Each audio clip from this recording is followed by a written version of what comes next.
it's Laura Eubanks of Design for Serenity with your succulent tip of the day. And I am out in my front yard today. It is the dog days, or I should say these are the dog days of summer. Late August, all of our succulents are stressed, they look pretty bad. But if you're like me, you want to do something. You know, I've always told you, leave aeoniums alone because they're summer dormant. So now is not the time to mess with them as much as you want to. I encourage you and continue to encourage you to leave them go. Look at these sunburst. Look at they're just crunchy and toasty. Isn't this just the worst? Are yours doing this? This is sunburn. These leaves got wet or moist maybe overnight if there was a lot of moisture in the air, and then the sun came out and hit them, and this is where the water had pooled and it just fried. They're not dead. They will recover, but for now, let them ride. If there's any way you can get your aeonium sunburst into the shade and protect the leaves from moisture, that would be the gold standard. I'm not that concerned, so we're just letting them go on natural. But here's some things you can do.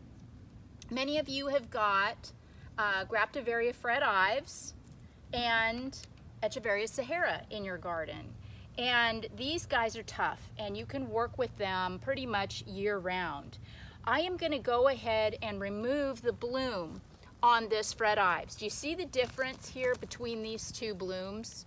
This one is just starting and this one is done. See how brown it is? So you're going to cut the bloom all the way down to where it originates. And the difference between a plant that is monocarpic and dies after blooming and one that doesn't is typically in the bloom. If this were coming from here, from the meristem of the plant, and the leaves were all coming all the way up instead of flowers, that would be indicative of a monocot. This would all be dying back, and everything, all the energy would be going directly to the bloom. Because this bloom offset, I know that this plant is going to continue to survive and rebloom season after season. You can clean up any leaves that are spent from the underside of the plant.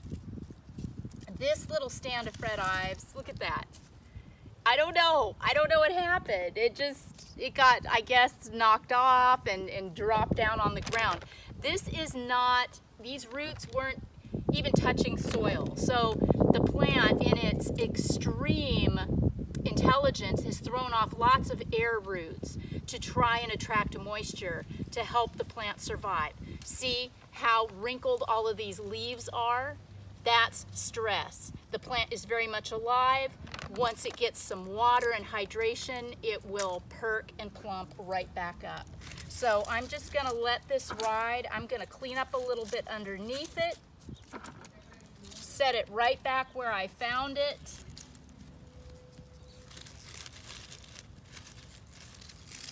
And continue to just clean up my detritus and make these plants look as tidy as possible.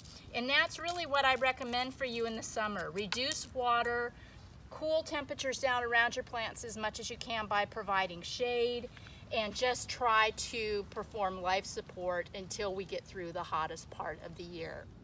And a special birthday shout out to Debbie Karanko. Thank you, Christian, her husband, and her daughter Karina for letting me know that this is her special day. I hope it's awesome.